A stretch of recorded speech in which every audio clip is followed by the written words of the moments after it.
क्या बनाया है? ये मैंने पतंग बनाई है, इतनी छोटी सी? बहुत छोटे से पतंग बनाई है, शापर इतना सा। क्यों, बड़े बड़े शापर पड़े हुए हैं। मैंने दिखाओ। सोचा कि छोटी है पतंग बनाऊं, हम्म, मैंने बना लिया। पेपर बारिश लगी भी है, पेपर खत्म हो गए। पेपर आज आखिरी पेपर। ऐसे पेपर्स के दरमियान तुमने खूब पतंगें उड़ाई हैं, है ना? शाबाश, वेरी गुड। इसीलिए पोजीशन भी आएगी। लोग जब पेपर हो रहे होते हैं ना तो पतंग उड़ाते हैं, खेलते हैं खूब, है ना?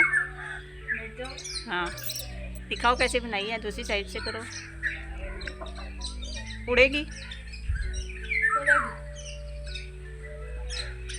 अब दमोइज ने भी बनाई है,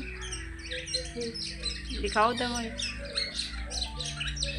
ये मेरी पतंग है, ये मैंने खुद बनाई है, ये किसी ने दिल्ली बना के दी। बेतरा भी आपको है और सब कुछ आपको किया, तो मीठी भाई है, सब कुछ। ये मेरी पतंग है, ये उड़ती है।